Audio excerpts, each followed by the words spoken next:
Hello friends, welcome to Magnificent Learning. ਅੱਜ ਦੀ video ਦੇ ਵਿੱਚ ਆਪਾਂ ਗੱਲ ਕਰਾਂਗੇ ਵੀ ਪੀਐਸ ਟੈਟ ਨੂੰ ਪਹਿਲੀ ਵਾਰ ਦੇ ਵਿੱਚ ਕਿਵੇਂ ਪਾਸ ਕਰੀਏ, ਹੈ ਨਾ। ਸੋ ਪੀਐਸ ਟੈਟ ਜਿਹੜਾ ਐਗਜ਼ਾਮ ਹੈ, ਠੀਕ ਹੈ, Punjab state teacher eligibility test ਹੈ, ਜੋ ਕਿ ਪੀਐਸਸੀਬੀ ਦੁਆਰਾ ਕੰਡਕਟ ਕਰਵਾਇਆ ਜਾਂਦਾ ਹੈ। ਇਸ ਦੇ ਵਿੱਚ ਮੇਨਲੀ ਦੋ ਪੇਪਰਸ ਹੁੰਦੇ ਨੇ, ਪੇਪਰ 1 ਐਂਡ ਪੇਪਰ 2। ਸੋ ਇਹ ਇੱਕ ਇੰਪੋਰਟੈਂਟ ਐਗਜ਼ਾਮ ਹੈਗਾ ਹੈ। ਤੁਸੀਂ ਕਿਸੇ ਵੀ ਗੌਰਮੈਂਟ ਜੋਬ ਦੇ ਲਈ, ਗੌਰਮੈਂਟ ਟੀਚਰਸ ਦੇ ਲਈ ਅਪਲਾਈ ਕਰਨਾ ਹੈ ਤਾਂ ਤੁਹਾਨੂੰ ਇਹ ਜਿਹੜਾ ਟੈਸਟ ਹੈ ਉਹ ਦੇਣਾ ਪਏਗਾ। ਇਹ ਮੈਂਡੇਟਰੀ ਟੈਸਟ ਹੈ, ਠੀਕ ਹੈ। ਸੋ ਇੱਕ ਐਲੀਜੀਬਿਲਿਟੀ ਕ੍ਰਾਈਟੇਰੀਆ ਜਿਹਨੂੰ ਫੁੱਲਫਿਲ ਕਰਨਾ ਬਹੁਤ ਹੀ ਜ਼ਰੂਰੀ ਹੈ। ਸੋ ਅੱਜ ਆਪਾਂ ਗੱਲ ਕਰਾਂਗੇ ਵੀ ਪੀਐਸ ਟੈਟ ਨੂੰ ਕਿਵੇਂ ਆਪਾਂ ਪਾਸ ਕਰ ਸਕਦੇ ਹਾਂ। ਕੀ ਆਪਾਂ ਨੂੰ ਸਮਾਰਟ ਵਰਕ ਕਰਨਾ ਪਏਗਾ ਜਾਂ ਹਾਰਡ ਵਰਕ ਕਰਨਾ ਪਏਗਾ, ਕੀ ਬੁੱਕਸ ਰਹਿਣ ਵਾਲੀਆਂ ਨੇ, ਇੰਪੋਰਟੈਂਟ ਬੁੱਕਸ ਕਿਹੜੀਆਂ ਹੋ ਸਕਦੀਆਂ ਨੇ ਜੋ ਕਿ ਇਸ ਐਗਜ਼ਾਮ ਦੇ ਵਿੱਚ ਤੁਹਾਨੂੰ ਹੈਲਪ ਕਰਨਗੀਆਂ। ਐਂਡ ਦੈਨ ਚਲੋ ਜੀ ਵੀਡੀਓ ਨੂੰ ਸ਼ੁਰੂ ਕਰਦੇ ਹਾਂ। ਸਭ ਤੋਂ ਪਹਿਲਾਂ ਆਪਾਂ Punjab state teacher eligibility test paper 1 ਦੀ ਗੱਲ ਕਰਦੇ ਹਾਂ। ਤਾਂ ਇਸ ਦੇ ਵਿੱਚ ਟੋਟਲ 5 ਸਬਜੈਕਟਸ ਹੁੰਦੇ ਨੇ। Child development and pedagogy 30 MCQs ਹੁੰਦੇ ਨੇ, 30 ਮਾਰਕਸ ਰਹਿਣ ਵਾਲੇ ਨੇ। ਲੈਂਗੁਏਜ 1 ਜੋ ਕਿ ਤੁਹਾਡੀ ਪੰਜਾਬੀ ਹੋਵੇਗੀ, ਉਸ ਦੇ ਵਿੱਚ ਵੀ 30 ਕੁਐਸਚਨ ਹੋਣਗੇ ਅਤੇ 30 ਹੀ ਮਾਰਕਸ ਹੋਣਗੇ। ਲੈਂਗੁਏਜ 2 ਦੇ ਵਿੱਚ ਵੀ 30 MCQs, 30 ਮਾਰਕਸ। ਮੈਥਮੈਟਿਕਸ ਦੇ ਵਿੱਚ ਵੀ 30 MCQs and 30 marks. Environmental studies ਦੇ ਵਿੱਚ ਵੀ 30 MCQs ਐਂਡ 30 ਮਾਰਕਸ। ਪੇਪਰ 2 ਦੀ ਗੱਲ ਕਰਦੇ ਹਾਂ ਤਾਂ ਚਾਈਲਡ ਡਿਵੈਲਪਮੈਂਟ ਐਂਡ ਪੈਡਾਗੋਜੀ ਦੇ ਵਿੱਚ 30 MCQs ਰਹਿਣ ਵਾਲੇ ਨੇ ਅਤੇ 30 ਮਾਰਕਸ ਦੇ ਹੁੰਦੇ ਨੇ। ਸੋ ਚਾਈਲਡ ਡਿਵੈਲਪਮੈਂਟ ਜਿਹੜੀ ਹੈਗੀ ਆ, ਲੈਂਗੁਏਜ 1 ਅਤੇ ਲੈਂਗੁਏਜ 2, ਇਹ ਤਿੰਨੋਂ ਹੀ ਟੋਪਿਕ ਜਿਹੜੇ ਨੇ ਉਹ ਇਹਨਾਂ ਦੇ ਵਿੱਚੋਂ ਮਤਲਬ ਕਿ ਕਾਮਨ ਹੀ ਹੁੰਦੇ ਨੇ ਪੇਪਰ 1 ਅਤੇ ਪੇਪਰ 2 ਦੇ ਵਿੱਚ। ਸੋ ਤੁਹਾਨੂੰ ਜਿਹੜਾ ਹੈਗਾ ਏ ਇਹਨਾਂ ਦੋ ਟੋਪਿਕਸ ਦੇ ਵਿੱਚੋਂ, ਠੀਕ ਹੈ, ਜਿਹੜਾ 4th ਸਬਜੈਕਟ ਹੁੰਦਾ ਨਾ, ਇਹਨਾਂ ਦੋਵਾਂ ਦੇ ਵਿੱਚੋਂ ਤੁਹਾਨੂੰ ਕੋਈ ਇੱਕ ਚੂਜ਼ ਕਰਨਾ ਹੁੰਦਾ ਹੈ। ਚਾਹੇ ਸਾਇੰਸ ਅਤੇ ਮੈਥਮੈਟਿਕਸ ਚੂਜ਼ ਕਰੋ ਜਾਂ ਫਿਰ ਸੋਸ਼ਲ ਸਟੱਡੀਜ਼ ਚੂਜ਼ ਕਰੋ। ਹੁਣ ਤੁਸੀਂ ਕਿਵੇਂ ਚੂਜ਼ ਕਰਨਾ ਹੈ। ਮੰਨ ਲਓ ਕਿ ਤੁਹਾਨੂੰ ਤੁਸੀਂ ਜਿਹੜੇ ਹੈਗੇ ਆ ਸਾਇੰਸ ਅਤੇ ਮੈਥਮੈਟਿਕਸ ਦੇ ਵਿੱਚੋਂ ਅੱਛੇ ਹੋ, ਠੀਕ ਹੈ, ਤੁਹਾਡੇ ਸਬਜੈਕਟਸ ਵਧੀਆ ਨੇ, ਤਾਂ ਤੁਸੀਂ ਇਹਨਾਂ ਨੂੰ ਚੂਜ਼ ਕਰਨਾ ਹੈ। ਐਂਡ ਅਗਰ ਤੁਸੀਂ 12th ਦੇ ਵਿੱਚ ਵੀ ਸਾਇੰਸ ਅਤੇ ਮੈਥਮੈਟਿਕਸ ਵਰਗੇ ਸਬਜੈਕਟ ਪੜ੍ਹੇ ਨੇ ਤਾਂ ਤੁਸੀਂ ਓਬਵੀਅਸਲੀ ਹੈਗੇ ਤੁਸੀਂ ਇਸ ਦੇ ਵਿੱਚ ਵਧੀਆ ਹੋਵੋਗੇ, ਤਾਂ ਤੁਸੀਂ ਇਹਨਾਂ ਨੂੰ ਹੀ ਚੂਜ਼ ਕਰਿਓ, ਠੀਕ ਹੈ। ਇਸ ਦੇ ਵਿੱਚ 30 ਮਾਰਕਸ ਸਾਇੰਸ ਦੇ ਹੋਣਗੇ ਅਤੇ 30 ਮਾਰਕਸ ਹੀ ਮੈਥਮੈਟਿਕਸ ਦੇ ਹੋਣਗੇ, ਠੀਕ ਹੈ। ਦੈਨ ਉਸ ਤੋਂ ਬਾਅਦ ਅਗਰ ਤੁਸੀਂ ਆਰਟਸ ਗਰੁੱਪ ਤੋਂ ਹੋ, ਹੈ ਨਾ, 12th ਤੁਸੀਂ ਆਰਟਸ ਗਰੁੱਪ ਦੇ ਨਾਲ ਕੀਤੀ ਹੈਗੀ ਹੈ ਕੰਪਲੀਟ, ਤਾਂ ਤੁਸੀਂ social studies group, social study ਦਾ ਸਬਜੈਕਟ ਤੁਸੀਂ ਚੂਜ਼ ਕਰੋਗੇ, ਠੀਕ ਹੈ, ਜਿਸ ਦੇ ਵਿੱਚ 60 MCQs ਸੋਸ਼ਲ ਸਟੱਡੀ ਦੇ ਨਾਲ ਰਿਲੇਟਡ ਹੋਣਗੇ, 60 ਮਾਰਕਸ ਦੇ, ਠੀਕ ਹੈ। ਸੋ ਇਹਨਾਂ ਦੋਵਾਂ ਸਬਜੈਕਟਸ ਦੇ ਵਿੱਚ ਤੁਹਾਨੂੰ ਚੋਇਸ ਹੁੰਦੀ ਹੈ ਤੁਸੀਂ ਕਿਹੜਾ ਚੂਜ਼ ਕਰਨਾ ਹੈ। ਦੈਨ ਆਪਾਂ ਗੱਲ ਕਰਦੇ ਹਾਂ ਚਾਈਲਡ ਡਿਵੈਲਪਮੈਂਟ ਐਂਡ ਪੈਡਾਗੋਜੀ ਦੇ ਲਈ ਕਿਹੜੀਆਂ ਬੈਸਟ ਬੁੱਕਸ ਹੋਣ ਵਾਲੀਆਂ ਨੇ, ਕੀ ਟਿਪਸ ਅਤੇ ਟ੍ਰਿਕਸ ਹੋਣ ਵਾਲੀਆਂ ਨੇ, ਕਿਸ ਤਰੀਕੇ ਦੇ ਨਾਲ ਤੁਸੀਂ ਚਾਈਲਡ ਡਿਵੈਲਪਮੈਂਟ ਐਂਡ ਪੈਡਾਗੋਜੀ ਦੇ ਸਬਜੈਕਟ ਨੂੰ ਪੜ੍ਹਨਾ ਹੈ। ਸਭ ਤੋਂ ਪਹਿਲਾਂ ਆਪਾਂ ਬੈਸਟ ਬੁੱਕਸ ਦੀ ਗੱਲ ਕਰਾਂ ਤਾਂ ETT ਅਤੇ BEd ਦੀਆਂ ਜਿਹੜੀਆਂ ਬੁੱਕਸ ਨੇ ਉਹ ਸਭ ਤੋਂ ਬੈਸਟ ਰਹਿੰਦੀਆਂ ਨੇ, ਕਿਉਂਕਿ ਇਹਨਾਂ ਦੇ ਵਿੱਚ ਜਿਹੜਾ ਕੰਟੈਂਟ ਹੈ ਕਾਫੀ ਵਾਈਡ ਹੁੰਦਾ ਹੈ ਅਤੇ ਬਹੁਤ ਹੀ ਵਧੀਆ ਹੁੰਦਾ ਹੈ ਕੰਟੈਂਟ ਇਹਨਾਂ ਦੇ ਵਿੱਚ। ਸੋ ਤੁਹਾਡੇ ਕੋਲ ਅਗਰ ETT ਅਤੇ BEd ਦੀ ਬੁੱਕਸ ਹੈਗੀਆਂ ਨੇ, ਤੁਸੀਂ ਕੀਤੀ ਹੋਈ ਹੈ, DLED ਦੀ ਬੁੱਕਸ ਹੁੰਦੀਆਂ ਨੇ, ਉਹ ਸਭ ਤੋਂ ਬੈਸਟ ਰਹਿੰਦੀਆਂ ਨੇ। ਤਾਂ ਤੁਸੀਂ ਉਹਨਾਂ ਨੂੰ ਹੀ ਜਿਹੜਾ ਹੈਗਾ ਪੜ੍ਹਨਾ ਹੈ ਅਤੇ ਉਹਨਾਂ ਨੂੰ ਹੀ ਆਪਣੇ ਕਨਸੈਪਟਸ ਨੇ ਉਹਨਾਂ ਨੂੰ ਕਲੀਅਰ ਕਰਨੇ ਨੇ। ਦੈਨ ਉਸ ਤੋਂ ਬਾਅਦ ਅਗਰ ਤੁਸੀਂ ਮਾਰਕੀਟ ਦੀ ਬੁੱਕਸ ਦੀ ਗੱਲ ਕਰੋ ਤਾਂ ਉਹਨਾਂ ਦੇ ਵਿੱਚ ਕਾਫੀ ਗਲਤੀਆਂ ਹੁੰਦੀਆਂ ਨੇ, ਠੀਕ ਹੈ, ਕਾਫੀ ਸਾਰੀ ਮਿਸਟੇਕਸ ਹੁੰਦੀਆਂ ਨੇ। ਸੋ ਇਹ ਇੱਕ ਬਹੁਤ ਹੀ ਵੱਡਾ ਡਿਸਐਡਵਾਂਟੇਜ ਕਹਿ ਲਓ, ਹੈ ਨਾ, ਮਾਰਕੀਟ ਦੀ ਬੁੱਕਸ ਦਾ। ਐਵੇਂ ਨਹੀਂ ਹੈਗਾ ਕਿ ਸਾਰੀ ਬੁੱਕਸ ਹੀ ਬੇਕਾਰ ਨੇ, ਮਾਰਕੀਟ ਦੇ ਵਿੱਚ ਕਾਫੀ ਅੱਛੀ ਬੁੱਕਸ ਵੀ ਹੈਗੀਆਂ ਨੇ, ਠੀਕ ਹੈ। ਸੋ ਤੁਸੀਂ ਸਵਰਨ ਦੀ ਜਿਹੜੀ ਪ੍ਰੀਵੀਅਸ ਈਅਰ ਵਾਲੀ ਪੇਪਰ ਆ, ਠੀਕ, ਪ੍ਰੀਵੀਅਸ ਈਅਰ ਪੇਪਰ ਵਾਲੀ ਜਿਹੜੀ ਬੁੱਕ ਹੈ ਉਹੀ ਹੀ ਲਿਓ, ਠੀਕ ਹੈ। ਕੰਟੈਂਟ ਵਾਲੀ ਬੁੱਕ ਨਾ ਖਰੀਦਣਾ, ਠੀਕ ਹੈ, ਉਹ ਬੈਨੀਫੀਸ਼ੀਅਲ ਨਹੀਂ ਹੁੰਦੀ। ਕੰਟੈਂਟ ਵਾਲੀ ਬੁੱਕ ਨਾ ਲਿਓ, ਸਿਰਫ ਪ੍ਰੀਵੀਅਸ ਈਅਰ ਪੇਪਰ ਵਾਲੀ ਇੱਕ ਬੁੱਕ ਆਉਂਦੀ ਹੈ ਜਿਸ ਦੇ ਵਿੱਚ ਪ੍ਰੀਵੀਅਸ ਈਅਰ ਪੇਪਰ 2011 ਤੋਂ ਲੈ ਕੇ, ਠੀਕ ਹੈ, 2020 ਤੱਕ ਜਿੰਨੇ ਵੀ ਪੇਪਰ ਹੋ ਚੁੱਕੇ ਆ ਉਹਨਾਂ ਸਾਰਿਆਂ ਦੀ ਬੁੱਕ ਉਹ ਵਾਲੀ ਖਰੀਦ ਲਿਓ। ਉਸ ਦੇ ਵਿੱਚ ਤੁਸੀਂ ਪ੍ਰੈਕਟਿਸ ਕਰਨੀ ਹੈ। ਪ੍ਰੀਵੀਅਸ ਈਅਰ ਪੇਪਰ ਜਿੰਨੀ ਜ਼ਿਆਦਾ ਪ੍ਰੈਕਟਿਸ ਕਰੋਗੇ ਉਨੀ ਹੀ ਜ਼ਿਆਦਾ ਤੁਹਾਡੀ ਅੰਡਰਸਟੈਂਡਿੰਗ ਬਣੇਗੀ, ਤੁਹਾਨੂੰ ਆਪਣਾ ਲੈਵਲ ਪਤਾ ਚੱਲੇਗਾ ਵੀ ਤੁਸੀਂ ਕਿਸ ਲੈਵਲ 'ਤੇ ਹੋ, ਹੈ ਨਾ। ਐਂਡ ਬਹੁਤ ਹੀ ਜ਼ਿਆਦਾ ਪ੍ਰੈਪਰੇਸ਼ਨ ਦੇ ਵਿੱਚ ਹੈਲਪ ਬਣੇਗੀ, ਤੁਹਾਨੂੰ ਪਤਾ ਚੱਲ ਜਾਏਗਾ ਵੀ ਜਿਹੜਾ ਕੁਐਸਚਨ ਨੇ, ਹੈ ਨਾ, ਉਹ ਕਿਸ ਲੈਵਲ 'ਤੇ ਆਏ ਹੋਏ ਨੇ, ਠੀਕ ਹੈ। ਸੋ ਨੈਕਸਟ ਆਪਾਂ ਗੱਲ ਕਰਦੇ ਹਾਂ ਤਾਂ ਇੱਕ MCQs ਤਾਂ ਤੁਸੀਂ ਕਰਨੇ ਹੀ ਕਰਨੇ ਆ, ਠੀਕ ਹੈ। ਜਿੰਨੇ ਜ਼ਿਆਦਾ MCQs ਮਲਟੀਪਲ ਚੋਇਸ ਕੁਐਸਚਨ ਤੁਸੀਂ ਕਰੋਗੇ, ਜਿੰਨੇ ਜ਼ਿਆਦਾ ਤੁਸੀਂ ਕੁਐਸਚਨਸ ਨੂੰ ਸੋਲਵ ਕਰੋਗੇ, ਤੁਹਾਡੀ ਅੰਡਰਸਟੈਂਡਿੰਗ ਵਧੀਆ ਹੋਏਗੀ, ਤੁਸੀਂ ਪੇਪਰ ਜਿਹੜਾ ਆਸਾਨੀ ਦੇ ਨਾਲ ਕਲੀਅਰ ਕਰ ਜਾਓਗੇ, ਠੀਕ ਹੈ। ਇਕੱਲੇ ਕਨਸੈਪਟ ਕਲੀਅਰ ਕਰਨ ਦੇ ਨਾਲ ਹੀ ਨਹੀਂ ਕੰਮ ਚੱਲਣਾ ਹੈਗਾ, ਤੁਹਾਨੂੰ MCQs ਵੀ ਕਰਨੇ ਪੈਣਗੇ। MCQs ਕਰਨ ਦੇ ਨਾਲ ਕੀ ਹੁੰਦਾ, ਇੱਕ ਤਾਂ ਆਪਾਂ ਜਿਹੜਾ ਕੁਐਸਚਨ ਪਾਉਣ ਵਾਲਾ ਹੁੰਦਾ ਹੈ ਨਾ, ਕੁਐਸਚਨ ਪੇਪਰ ਤਿਆਰ ਕਰਨ ਵਾਲਾ ਹੁੰਦਾ, ਉਹ ਕੁਐਸਚਨ ਨੂੰ ਥੋੜ੍ਹਾ ਜਿਹਾ ਮੋਲਡ ਕਰਕੇ ਪਾਉਂਦਾ ਹੈ, ਥੋੜ੍ਹਾ ਜਿਹਾ ਉਹਨਾਂ ਨੂੰ ਘੁਮਾ ਫਿਰਾ ਕੇ ਪਾਉਂਦਾ ਹੈ ਕਨਫਿਊਜ਼ ਕਰਨ ਦੇ ਲਈ, ਹੈ ਨਾ। ਤਾਂ ਤੁਸੀਂ ਜਦੋਂ MCQs ਕਰਦੇ ਹੋ ਤਾਂ ਤੁਹਾਡੀ ਅੰਡਰਸਟੈਂਡਿੰਗ ਹੋਰ ਬੈਟਰ ਹੁੰਦੀ ਹੈ, ਠੀਕ ਹੈ। ਤੁਹਾਡੇ ਕਨਸੈਪਟਸ ਵੀ ਹੋਰ ਜ਼ਿਆਦਾ ਕਲੀਅਰ ਹੁੰਦੇ ਨੇ। ਤਾਂ ਤੁਸੀਂ ਜ਼ਿਆਦਾ ਤੋਂ ਜ਼ਿਆਦਾ ਮੌਕ ਟੈਸਟ ਲਗਾਉਣੇ, ਇਹ ਸਭ ਤੋਂ ਜ਼ਿਆਦਾ ਬੈਨੀਫਿਸ਼ੀਅਲ ਹੁੰਦੇ ਨੇ ਮੌਕ ਟੈਸਟ ਲਗਾਉਣੇ, ਠੀਕ ਹੈ। ਇਸ ਦੇ ਨਾਲ ਕੀ ਹੁੰਦਾ, ਤੁਹਾਨੂੰ ਆਪਣੀ ਪ੍ਰੈਪਰੇਸ਼ਨ ਦਾ ਪਤਾ ਚੱਲਦਾ ਇੱਕ ਤਾਂ, ਦੂਜਾ ਹੁੰਦਾ ਜਿਹੜੇ ਟੋਪਿਕ ਤੁਸੀਂ ਕਦੇ ਨਹੀਂ ਦੇਖੇ ਹੁੰਦੇ, ਕਦੇ ਪੜ੍ਹੇ ਨਹੀਂ ਹੁੰਦੇ, ਉਹਨਾਂ ਬਾਰੇ ਪਤਾ ਚੱਲ ਜਾਂਦਾ ਹੈ। ਦੈਨ ਉਸ ਤੋਂ ਬਾਅਦ ਤੁਸੀਂ ਉਹ ਟੋਪਿਕ ਨੂੰ ਜਿਹੜਾ ਤੁਸੀਂ ਨਹੀਂ ਪੜ੍ਹਿਆ ਹੁੰਦਾ ਉਸਨੂੰ ਪੜ੍ਹ ਸਕਦੇ ਹੋ, ਠੀਕ ਹੈ। ਸੋ ਮੌਕ ਟੈਸਟ ਦਾ ਇਹ ਫਾਇਦਾ ਹੁੰਦਾ ਹੈ ਸਭ ਤੋਂ ਜ਼ਿਆਦਾ। ਅਗਰ ਆਪਾਂ ਚਾਈਲਡ ਡਿਵੈਲਪਮੈਂਟ ਐਂਡ ਪੈਡਾਗੋਜੀ ਦੇ ਵਿੱਚ ਪੇਪਰ 1 ਦੀ ਗੱਲ ਕਰੀਏ ਤਾਂ ਲੈਵਲ 6 ਤੋਂ 11 ਸਾਲ ਦੇ ਬੱਚੇ ਨੇ ਜਿਹੜੇ, ਠੀਕ ਹੈ, 6 to 11 ਈਅਰਸ ਵਾਲੇ ਏਜ ਗਰੁੱਪ ਵਾਲੇ ਜਿਹੜੇ ਚਿਲਡਰਨ ਨੇ, ਉਹਨਾਂ ਦੇ ਲੈਵਲ ਦੇ ਅਕੋਰਡਿੰਗ ਪੈਡਾਗੋਜੀ ਆਉਂਦੀ ਹੈ ਪੇਪਰ ਦੇ ਵਿੱਚ। ਅਤੇ ਜਿਹੜਾ ਪੇਪਰ 2 ਹੈ PS ਟੈਟ ਪੇਪਰ 2 ਦੇ ਵਿੱਚ 11 ਤੋਂ ਲੈ ਕੇ 14 ਈਅਰਸ ਦੇ ਏਜ ਗਰੁੱਪ ਵਾਲੇ ਬੱਚਿਆਂ ਦੀ ਪੈਡਾਗੋਜੀ ਆਉਂਦੀ ਹੈ।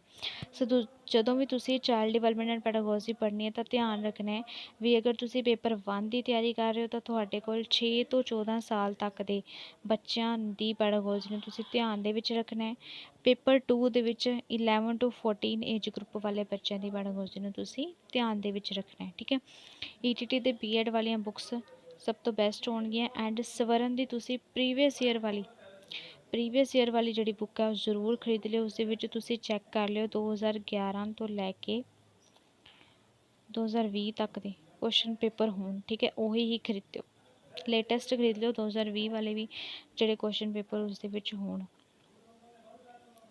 ਦੈਨ ਆਹ ਇੱਕ ਵੀਡੀਓ ਹੈਗੀ ਆ ਜੋ ਕਿ ਮੈਂ ਮੈਗਨੀਫੀਸੈਂਟ ਲਰਨਿੰਗ YouTube ਚੈਨਲ, ਜੋ ਕਿ ਮੇਰਾ YouTube ਚੈਨਲ ਆ, ਉਸ 'ਤੇ ਮੈਂ ਅਪਲੋਡ ਕੀਤੀ ਆ, ਠੀਕ ਹੈ। ਮੋਸਟ ਇੰਪੋਰਟੈਂਟ CTP ਥਿਊਰੀਜ਼ ਦੇ ਬਾਰੇ ਵਿੱਚ ਦੱਸਿਆ ਕਿਹੜੀਆਂ ਮੋਸਟ ਇੰਪੋਰਟੈਂਟ ਥਿਊਰੀਜ਼ ਨੇ ਜਿਨ੍ਹਾਂ ਨੂੰ ਤੁਸੀਂ ਪੜ੍ਹਨਾ ਹੀ ਪੜ੍ਹਨਾ ਹੈ, ਠੀਕ ਹੈ। ਜਿੰਨੀਆਂ ਵੀ ਥਿਊਰੀਜ਼ ਮੈਂ ਇਸ ਦੇ ਵਿੱਚ ਦੱਸਿਆ ਨੇ, ਟੌਪਿਕਸ ਦੱਸੇ ਨੇ, ਮੋਸਟ ਇੰਪੋਰਟੈਂਟ ਨੇ, ਉਹਨਾਂ ਦੇ ਵਿੱਚ ਤੁਸੀਂ ਇੱਕ ਵੀ ਟੌਪਿਕ ਨੂੰ ਸਕਿਪ ਨਹੀਂ ਕਰਨਾ, ਉਹਨੂੰ ਤੁਸੀਂ ਪੜ੍ਹਨਾ ਜ਼ਰੂਰ ਹੈ, ਠੀਕ ਹੈ। ਦੈਨ ਆਪਾਂ ਲੈਂਗੁਏਜ 1 ਦੀ ਗੱਲ ਕਰਦੇ ਹਾਂ। ਲੈਂਗੁਏਜ 1 ਆਪਣੇ ਕੋਲ ਰਹਿਣ ਵਾਲੀ ਹੈ ਪੰਜਾਬੀ। ਪੰਜਾਬੀ ਨੂੰ ਵੀ ਇਹਨਾਂ ਨੇ ਫਰਦਰ ਟੂ ਚੀਜ਼ ਸੈਕਸ਼ਨ ਦੇ ਵਿੱਚ ਡਿਵਾਈਡ ਕੀਤਾ ਹੈਗਾ। ਫਸਟ ਹੈਗਾ ਹੈ ਲੈਂਗੁਏਜ ਪ੍ਰੋਫੀਸ਼ੈਂਸੀ। ਲੈਂਗੁਏਜ ਪ੍ਰੋਫੀਸ਼ੈਂਸੀ ਦੇ ਵਿੱਚ ਤੁਹਾਨੂੰ ਇੱਕ ਪੈਰਾਗ੍ਰਾਫ ਆਉਂਦਾ ਹੈ, ਪੈਰਾਗ੍ਰਾਫ ਦਿੱਤਾ ਹੁੰਦਾ, ਉਹਦੇ ਥੱਲੇ 7 ਕੁਐਸਚਨ ਦਿੱਤੇ ਹੁੰਦੇ ਨੇ। ਪੈਰਾਗ੍ਰਾਫ ਨੂੰ ਰੀਡ ਕਰਕੇ, ਠੀਕ ਹੈ, ਨੀਚੇ ਦਿੱਤੇ ਗਏ ਜਿਹੜੇ ਕੁਐਸਚਨ ਹੁੰਦੇ ਨੇ ਉਹਨਾਂ ਦੇ ਤੁਸੀਂ ਆਨਸਰ ਪੈਰਾ 'ਚੋਂ ਲੱਭ ਕੇ ਦੇਣੇ ਹੁੰਦੇ ਨੇ। ਦੈਨ ਉਸ ਤੋਂ ਬਾਅਦ ਇੱਕ ਪੋਇਮ ਹੁੰਦੀ ਹੈ, ਠੀਕ ਹੈ। ਸੋ ਜਿਹੜੀ ਪੋਇਮ ਹੈਗੀ ਹੈ, ਪੋਇਮ ਦਿੱਤੀ ਹੁੰਦੀ ਹੈ, ਥੱਲੇ ਦੇ ਕੁਐਸਚਨ ਦਿੱਤੇ ਹੁੰਦੇ ਨੇ, ਉਹਨਾਂ ਕੁਐਸਚਨਾਂ ਨੂੰ ਤੁਸੀਂ ਪੋਇਮ 'ਚੋਂ ਲੱਭ ਕੇ ਆਨਸਰ ਦੇਣਾ ਹੁੰਦਾ, ਠੀਕ ਹੈ। ਸੋ ਪੈਰਾਗ੍ਰਾਫ ਦੇ ਵਿੱਚ 7 ਕੁਐਸਚਨ ਹੁੰਦੇ ਨੇ, ਪੋਇਮ ਦੇ ਵਿੱਚ 8 ਹੁੰਦੇ ਨੇ। ਟੋਟਲ 15 ਮਾਰਕਸ ਦਾ ਇਹ ਜਿਹੜਾ ਲੈਂਗੁਏਜ ਪ੍ਰੋਫੀਸ਼ੈਂਸੀ ਹੁੰਦੀ ਹੈ ਇਸ ਦੇ ਵਿੱਚ, ਠੀਕ ਹੈ। ਅਤੇ ਲੈਂਗੁਏਜ ਪੈਡਾਗੋਜੀ ਜਿਹੜੀ ਹੈਗੀ ਆ, ਲੈਂਗੁਏਜ ਪੈਡਾਗੋਜੀ ਵੀ 15 ਮਾਰਕਸ ਦੀ ਹੁੰਦੀ ਹੈ। ਅਗਰ ਮੈਂ ਪੋਇਮਸ ਦੀ ਗੱਲ ਕਰਾਂ, ਠੀਕ ਹੈ, ਪੈਰਾਗ੍ਰਾਫ ਤਾਂ ਤੁਸੀਂ ਆਸਾਨੀ ਦੇ ਨਾਲ ਕਰ ਲਓਗੇ ਕਿਉਂਕਿ ਲੈਂਗੁਏਜ 1 ਜਿਹੜੀ ਪੰਜਾਬੀ ਹੈ ਸਾਰਿਆਂ ਦੀ ਫਸਟ ਲੈਂਗੁਏਜ ਹੁੰਦੀ ਹੈ, ਤਾਂ ਕਾਫੀ ਅੰਡਰਸਟੈਂਡਿੰਗ ਬਹੁਤ ਵਧੀਆ ਹੁੰਦੀ ਹੈ, ਠੀਕ ਹੈ। ਸੋ ਆਸਾਨ ਹੁੰਦਾ ਆਪਾਂ ਨੂੰ ਪੈਰਾ ਪੜ੍ਹ ਕੇ ਕੁਐਸਚਨਾਂ ਦੇ ਆਨਸਰ ਦੇਣਾ। ਸੋ ਇਸ 'ਚ ਤਾਂ ਕੋਈ ਦਿੱਕਤ ਨਹੀਂ ਆਉਣ ਲੱਗੀ, ਠੀਕ ਹੈ, ਕਿਸੇ ਨੂੰ ਵੀ। ਸੋ ਅਗਰ ਆਪਾਂ ਪੋਇਮਸ ਦੀ ਗੱਲ ਕਰੀਏ ਤਾਂ ਤੁਸੀਂ ਪੋਇਮਸ ਦੇ ਲਈ NCERT ਦੀ ਜੋ ਬੁੱਕਸ ਨੇ, ਠੀਕ ਹੈ, 8th 9th ਅਤੇ 10th ਦੀਆਂ, ਠੀਕ ਹੈ, ਇਹਨਾਂ ਦੇ ਵਿੱਚ ਜਿਹੜੀਆਂ ਵੀ ਪੋਇਮਸ ਦਿੱਤੀਆਂ ਨੇ ਉਹਨਾਂ ਦੇ ਤੁਸੀਂ ਪੋਇਟ ਦੇਖ ਲਿਓ, ਠੀਕ ਹੈ। ਕਿਹੜੀ ਪੋਇਮ ਜਿਹੜੀ ਕਿਹਨੇ ਲਿਖਿਆ, ਕਿਹੜੀ ਕਵਿਤਾ ਕਿਹੜੇ ਪੋਇਟ ਨੇ ਲਿਖੀ, ਇੱਕ ਤਾਂ ਆਹ ਇੰਪੋਰਟੈਂਟ ਚੀਜ਼ ਹੈ, ਪੋਇਟ ਦੇਖ ਲਿਓ, ਠੀਕ ਹੈ। ਦੈਨ ਇੱਕ ਚੀਜ਼ ਹੋਰ, ਉਹਨਾਂ ਦੇ ਵਿੱਚ ਜਿਹੜੇ ਔਖੇ ਸ਼ਬਦ ਹੁੰਦੇ ਨੇ, ਹੈ ਨਾ, ਉਹਨਾਂ ਨੂੰ ਇੱਕ ਵਾਰ ਦੇਖ ਲਿਓ। ਔਖੇ ਕਵਿਤਾ ਤੋਂ ਬਾਅਦ ਥੱਲੇ ਔਖੇ ਸ਼ਬਦ ਦਿੱਤੇ ਹੁੰਦੇ ਨੇ ਨਾ, ਉਹਨਾਂ ਦੇ ਵਰਡ ਮੀਨਿੰਗ ਦਿੱਤੇ ਹੁੰਦੇ ਨੇ, ਔਖੇ ਸ਼ਬਦਾਂ ਦੇ ਅਰਥ, ਠੀਕ ਹੈ, ਉਹ ਇੱਕ ਕਰ ਲਿਓ, ਠੀਕ ਹੈ, ਉਹ ਵੀ ਇੰਪੋਰਟੈਂਟ ਨੇ। ਦੈਨ ਉਸ ਤੋਂ ਬਾਅਦ ਲੈਂਗੁਏਜ ਪੈਡਾਗੋਜੀ ਦੀ ਗੱਲ ਕਰੀਏ 15 ਮਾਰਕਸ ਦੀ ਹੁੰਦੀ ਹੈ। ਲੈਂਗੁਏਜ ਪੈਡਾਗੋਜੀ ਦੇ ਵਿੱਚ ਵੀ ਲਰਨਿੰਗ ਐਂਡ ਐਕੁਇਜ਼ੀਸ਼ਨ, ਸਿੱਖਣਾ ਅਤੇ ਗ੍ਰਹਿਣਸ਼ੀਲਤਾ ਹੈਗਾ ਹੈ।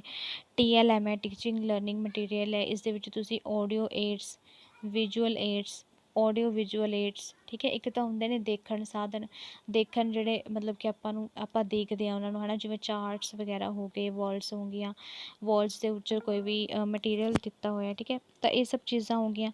ਵਿਜ਼ੂਅਲ ਦੇ ਵਿੱਚ ਆਡੀਓ ਵਿਜ਼ੂਅਲ 'ਚ ਕੀ ਹੁੰਦਾ, ਸੁਣਾਈ ਵੀ ਦਿੰਦਾ ਪਲੱਸ ਆਪਾਂ ਦੇਖ ਵੀ ਸਕਦੇ ਹਾਂ, ਜਿਵੇਂ TV ਮੋਬਾਇਲ ਫੋਨ ਵਗੈਰਾ ਹੋ ਗਏ, ਠੀਕ ਹੈ, LCDs ਹੋ ਗਿਆ, ਪ੍ਰੋਜੈਕਟਰ ਹੋ ਗਏ, ਇਹ ਸਭ ਚੀਜ਼ਾਂ। TLM ਤੁਸੀਂ ਚੰਗੇ ਤਰੀਕੇ ਨਾਲ ਪੜ੍ਹਨੇ ਨੇ। ਦੈਨ ਉਸ ਤੋਂ ਬਾਅਦ ਲੈਂਗੁਏਜ ਸਕਿੱਲਸ 4 ਲੈਂਗੁਏਜ ਨੇ ਆਪਣੇ ਕੋਲ, ਠੀਕ ਹੈ। ਉਸ ਦੇ ਵਿੱਚ 4 ਲੈਂਗੁਏਜਸ ਨਹੀਂ ਸੌਰੀ 4 ਸਕਿੱਲਸ ਨੇ, ਠੀਕ ਹੈ। ਪੰਜਾਬੀ ਦੇ ਵਿੱਚ ਕਿਹੜੀਆਂ ਸੁਣਨਾ, ਬੋਲਣਾ, ਲਿਖਣਾ, ਪੜ੍ਹਨਾ, ਠੀਕ ਹੈ। LSRW listening, speaking, reading, writing. So ਇਹਨਾਂ ਸਕਿੱਲਸ ਨੂੰ ਤੁਸੀਂ ਪੜ੍ਹਨਾ ਹੈਗਾ ਵੀ ਇਹ ਕੀ ਚੀਜ਼ ਹੁੰਦੀਆਂ ਨੇ, ਇੱਕ ਦੂਜੇ ਨਾਲ ਇੰਟਰ ਰਿਲੇਟਡ ਹੁੰਦੀਆਂ ਨੇ। ਅਸੈਸਮੈਂਟ ਅਤੇ ਐਵੈਲੂਏਸ਼ਨ ਦਾ ਟੌਪਿਕ ਬਹੁਤ ਹੀ ਜ਼ਿਆਦਾ ਇੰਪੋਰਟੈਂਟ ਹੈ। ਮੁਲਾਂਕਣ ਦਾ ਹੈ ਨਾ, ਇਹ ਵੀ ਰੀਡ ਆਊਟ ਕਰਨਾ ਵੀ ਬਹੁਤ ਹੀ ਜ਼ਿਆਦਾ ਇੰਪੋਰਟੈਂਟ ਟੌਪਿਕ ਹੈ। ਇਹਨਾਂ ਦੇ ਵਿੱਚ ਮੇਨਲੀ ਫ਼ਰਕ ਕੀ ਹੁੰਦਾ ਹੈ, ਇਸ ਨਾਲ ਰਿਲੇਟਡ ਐਵੈਲੂਏਸ਼ਨ ਨਾਲ ਤਾਂ 2 ਮਾਰਕਸ ਤੇ 2 ਕੁਐਸਚਨ ਤਾਂ ਆ ਹੀ ਜਾਂਦੇ ਆ 2 ਮਾਰਕਸ ਤੇ, ਠੀਕ ਹੈ। ਤਾਂ ਇਹ ਬਹੁਤ ਹੀ ਜ਼ਿਆਦਾ ਇੰਪੋਰਟੈਂਟ ਹੈ। ਸਕਿੱਲਸ ਵਾਲਾ ਵੀ ਇੰਪੋਰਟੈਂਟ ਹੈ, ਸਿੱਖਣਾ ਅਤੇ ਗ੍ਰਹਿਣਸ਼ੀਲਤਾ ਵਾਲਾ ਵੀ ਇੰਪੋਰਟੈਂਟ ਹੈ ਟੌਪਿਕ। ਦੈਨ ਉਸ ਤੋਂ ਬਾਅਦ ਪ੍ਰਿੰਸੀਪਲਸ ਆਫ ਲੈਂਗੁਏਜ ਟੀਚਿੰਗ ਹੈ, ਪੜ੍ਹਾਉਣ ਦੇ ਕਿਹੜੇ ਸਿਧਾਂਤ ਹੁੰਦੇ ਨੇ, ਵੀ ਮੈਂ ਇਹ ਸਾਰੀਆਂ ਜਿਹੜੀਆਂ ਤੁਹਾਨੂੰ ਮੈਂ ਟੌਪਿਕ ਦੱਸਣੇ, ਇਸ ਦੇ ਨਾਲ ਰਿਲੇਟਡ ਜਿਹੜੀਆਂ ਵੀਡੀਓਜ਼ ਨੇ ਮੈਂ ਉਹ ਅਪਲੋਡ ਕੀਤੀਆਂ ਹੋਈਆਂ ਨੇ ਪੰਜਾਬੀ ਪੈਡਾਗੋਜੀ ਦੀਆਂ, ਉਹ ਤੁਸੀਂ ਵੀਡੀਓਜ਼ ਦੇਖ ਕੇ ਹੈਲਪ ਲੈ ਸਕਦੇ ਹੋ। ਦੈਨ ਉਸ ਤੋਂ ਬਾਅਦ ਇੰਗਲਿਸ਼ ਲੈਂਗੁਏਜ ਦੀ ਗੱਲ ਕਰੀਏ ਤਾਂ ਇਸ ਦੇ ਵਿੱਚ ਵੀ ਕੰਪਰੀਹੈਂਸ਼ਨ ਹੁੰਦਾ 15 ਮਾਰਕਸ ਦਾ। ਸੋ ਕੰਪਰੀਹੈਂਸ਼ਨ 'ਤੇ ਤੁਹਾਨੂੰ ਜ਼ਿਆਦਾ ਮਿਹਨਤ ਕਰਨ ਦੀ ਲੋੜ ਨਹੀਂ ਹੈਗੀ, ਕਿਉਂਕਿ ਕੰਪਰੀਹੈਂਸ਼ਨ ਦੇ ਵਿੱਚ ਆਪਾਂ ਸ਼ੋਰ ਨਹੀਂ ਹੁੰਦੇ ਵੀ ਆਪਾਂ ਜਿਹੜਾ ਕੰਪਰੀਹੈਂਸ਼ਨ ਉਹ ਕਿਤੋਂ ਵੀ ਆ ਸਕਦਾ ਹੈ ਨਾ, ਕਿਤੋਂ ਵੀ ਕੰਪਰੀਹੈਂਸ਼ਨ ਚੱਕ ਕੇ ਪਾ ਸਕਦਾ ਐਗਜ਼ਾਮੀਨਰ। ਸੋ ਇਹ 15 ਮਾਰਕਸ ਦਾ ਹੁੰਦਾ। ਇਸ ਦੇ ਵਿੱਚ ਜਿਹੜੇ PS ਟੈਟ ਦੇ ਵਿੱਚ ਨਾ ਉਹ ਜਿਹੜੇ ਕੰਪਰੀਹੈਂਸ਼ਨ ਹੁੰਦੇ ਨੇ, ਪੈਰਾਗ੍ਰਾਫਸ ਹੁੰਦੇ ਨੇ, ਉਹ ਬਹੁਤ ਹੀ ਜ਼ਿਆਦਾ ਲੈਂਥੀ ਹੁੰਦੇ ਨੇ। C ਟੈਟ ਦੇ ਵਿੱਚ ਹਾਲਾਂਕਿ ਇੰਨੇ ਲੈਂਥੀ ਨਹੀਂ ਹੁੰਦੇ ਜਿੰਨੇ ਕਿ P ਟੈਟ ਦੇ ਵਿੱਚ ਹੁੰਦੇ ਨੇ। ਨੈਕਸਟ ਆਪਾਂ ਗੱਲ ਕਰਦੇ ਹਾਂ ਪੈਡਾਗੋਜੀ ਦੀ। ਇੰਗਲਿਸ਼ ਪੈਡਾਗੋਜੀ ਦੇ ਲਈ ਵੀ ETT ਅਤੇ B.Ed ਦੀ ਬੁੱਕਸ ਹੀ ਸਭ ਤੋਂ ਵਧੀਆ ਰਹਿੰਦੀਆਂ ਨੇ, ਠੀਕ ਹੈ।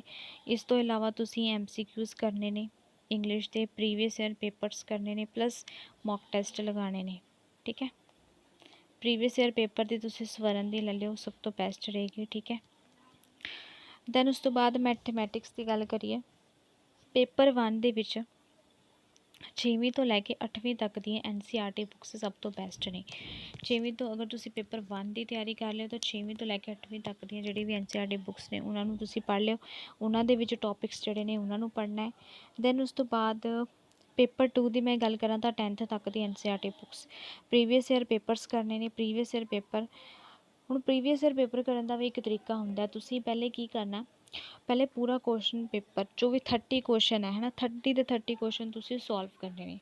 ਦੈਨ ਉਸ ਤੋਂ ਬਾਅਦ ਤੁਸੀਂ ਆਪਣੇ ਆਨਸਰਸ ਚੈੱਕ ਕਰਨੇ ਨੇ। ਤਾਂ ਉਸ ਤੋਂ ਫਿਰ ਤੁਸੀਂ ਚੈੱਕ ਕਰਨਾ ਵੀ ਜਿਹੜੇ ਤੁਹਾਡੇ ਕੁਐਸਚਨ ਗਲਤ ਹੋਏ ਨੇ ਉਹ ਕਿਹੜੇ ਟੌਪਿਕ ਨੇ, ਜਿਹੜੇ ਤੁਹਾਡੇ ਕੁਐਸਚਨ ਗਲਤ ਹੋਏ ਨੇ ਉਹ ਕਿਸ ਟੌਪਿਕ ਦੇ ਨਾਲ ਰਿਲੇਟਡ ਕੁਐਸਚਨ ਹੈ ਨਾ। ਜਿਵੇਂ ਮੰਨ ਲਓ ਸਿੰਪਲ ਇੰਟਰਸਟ ਦਾ ਕੁਐਸਚਨ ਸੀ ਤੁਹਾਡਾ ਗਲਤ ਹੋ ਗਿਆ, ਤਾਂ ਤੁਸੀਂ ਆਪਣੀ ਕਾਪੀ ਨੋਟਬੁੱਕ ਦੇ ਵਿੱਚ ਨੋਟ ਡਾਊਨ ਕਰ ਲਿਆ ਕਿ ਮੇਰਾ ਵੀਕ ਟੌਪਿਕ ਹੈ, ਠੀਕ ਹੈ। SI ਦਾ ਜਿਹੜਾ ਕੁਐਸਚਨ ਹੈ ਮੇਰਾ ਗਲਤ ਹੋ ਗਿਆ, ਜਾਂ ਫਿਰ ਨੰਬਰ ਸਿਸਟਮ ਦਾ ਕੁਐਸਚਨ ਆ ਮੇਰਾ ਗਲਤ ਹੋ ਗਿਆ, ਠੀਕ ਹੈ। ਸੋ ਇਹਨਾਂ ਟੌਪਿਕਸ 'ਤੇ ਤੁਸੀਂ ਜ਼ਿਆਦਾ ਧਿਆਨ ਦੇਣਾ, ਠੀਕ ਹੈ। ਇਹਨਾਂ ਨੂੰ ਪੜ੍ਹਨਾ ਆ ਫਿਰ, ਠੀਕ ਹੈ। ਸੋ ਇਸ ਤਰੀਕੇ ਦੇ ਨਾਲ ਪ੍ਰੀਵੀਅਸ ਈਅਰ ਪੇਪਰਸ ਤੁਸੀਂ ਕਰਨੇ ਨੇ। ਉਸ ਤੋਂ ਬਾਅਦ ਮੰਨ ਲਓ ਅਗਰ ਉਹ ਵੀ ਟੌਪਿਕ ਲਿਖਣਾ ਹੈ, ਕੋਈ ਕੁਐਸਚਨ ਹੈ ਨਾ, ਕੋਈ ਨਿਊ ਟੌਪਿਕ ਹੈ, ਕੋਈ ਵੀ ਨਿਊ ਟੌਪਿਕ ਆ ਗਿਆ ਜਿਹੜਾ ਤੁਸੀਂ ਅਜੇ ਤੱਕ ਨਹੀਂ ਪੜ੍ਹਿਆ, ਠੀਕ ਹੈ, ਉਸ ਨੂੰ ਵੀ ਤੁਸੀਂ ਪੜ੍ਹਨਾ ਹੈ। ਸੋ ਹੁਣ ਬੇਸਿਕਲੀ ਹਲੇ ਨੋਟੀਫਿਕੇਸ਼ਨ ਨਹੀਂ ਆਇਆ, ਤੁਹਾਡੇ ਕੋਲ ਬਹੁਤ ਸਾਰਾ ਟਾਈਮ ਹੈ। ਕੁਛ ਜਿਹੜੇ ਸਟੂਡੈਂਟਸ ਨੇ ਉਹ ਵੇਟ ਕਰ ਰਹੇ ਨੇ ਨਿਊ ਸਿਲੇਬਸ ਦਾ, ਵੀ ਸਿਲੇਬਸ ਚੇਂਜ ਹੋ ਸਕਦਾ ਹੈ। ਦੇਖੋ ਜੀ ਹਲੇ ਤੱਕ ਕੋਈ ਵੀ ਨਹੀਂ ਕਹਿ ਸਕਦਾ ਵੀ ਸਿਲੇਬਸ ਚੇਂਜ ਹੋਏਗਾ ਜਾਂ ਨਹੀਂ ਹੋਏਗਾ, ਠੀਕ ਹੈ।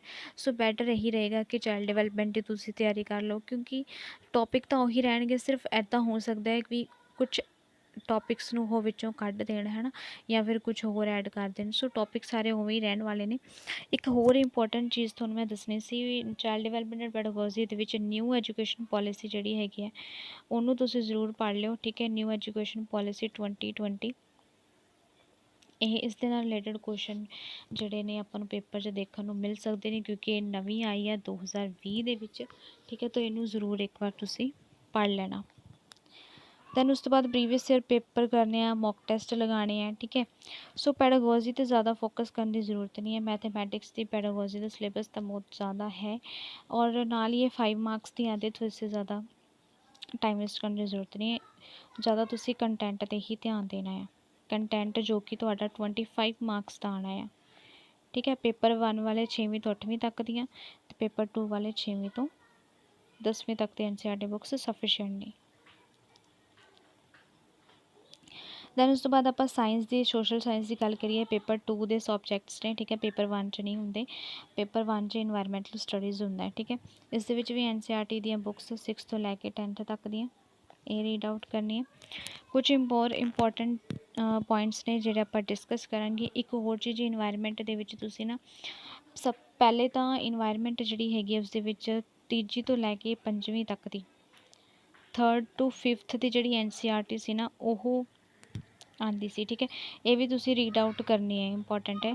ਤੀਜੀ ਤੋਂ ਲੈ ਕੇ 5ਵੀਂ ਤੱਕ ਦੀ ਜਿਹੜੀ NCERT ਹੈ ਇਸ ਨੂੰ ਤੁਸੀਂ ਪੜ੍ਹਨਾ ਹੈ। ਇੱਕ ਚੀਜ਼ ਹੋਰ ਹੁਣ ਨਾ, ਇਸ ਦੇ ਵਿੱਚ ਕਰੰਟ ਅਫੇਅਰਸ ਵੀ ਆਉਣ ਲੱਗ ਗਏ ਨੇ। 2020 ਦਾ ਜਿਹੜਾ ਪੇਪਰ ਹੋਇਆ ਸੀ ਉਸ 'ਚ ਕਰੰਟ ਅਫੇਅਰਸ ਵੀ ਆਏ ਸੀਗੇ। ਠੀਕ ਹੈ, ਕੁਝ ਜ਼ਿਆਦਾ ਨਹੀਂ, ਬਸ ਕਰੰਟ ਅਫੇਅਰ ਆਏ ਸੀ।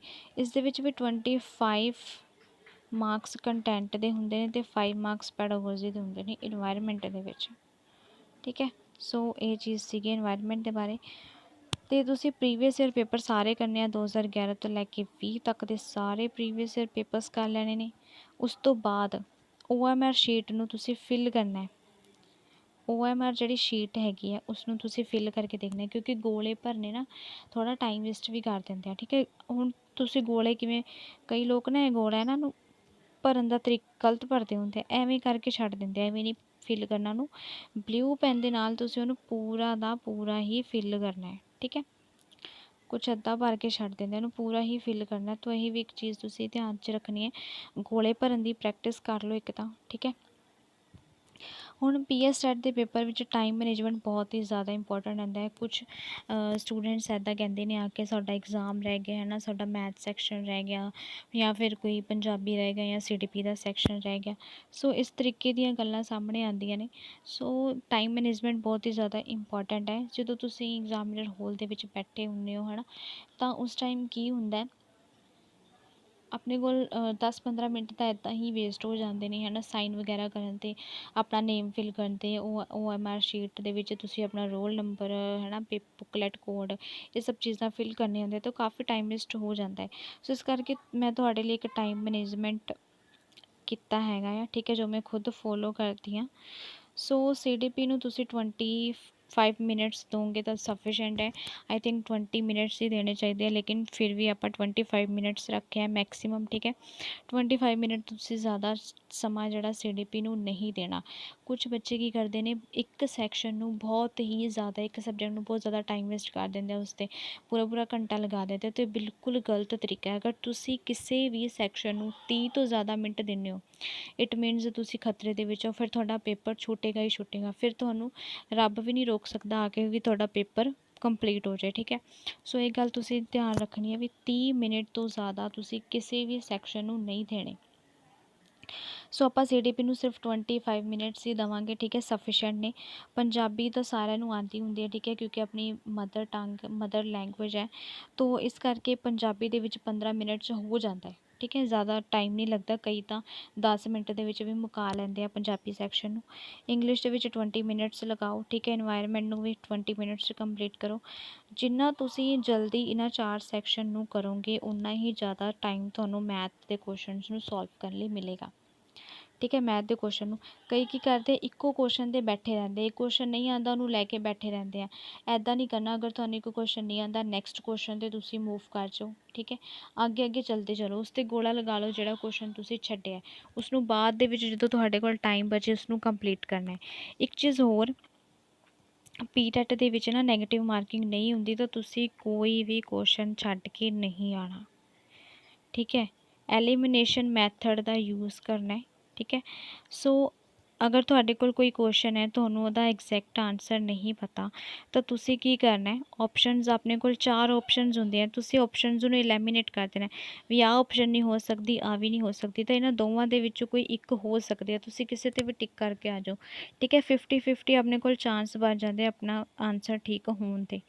ਠੀਕ ਹੈ, ਕੁਐਸਚਨ ਠੀਕ ਹੋਣ ਦੇ 50-50 ਚਾਂਸਿਸ ਆਪਣੇ ਕੋਲ ਬਣ ਜਾਂਦੇ। ਤਾਂ ਤੁਸੀਂ ਐਲੀਮੀਨੇਸ਼ਨ ਮੈਥਡ ਨੂੰ ਯੂਜ਼ ਕਰਨਾ ਜਦੋਂ ਤੁਹਾਨੂੰ ਕੁਐਸਚਨ ਨਹੀਂ ਆਉਂਦਾ ਹੋਏਗਾ।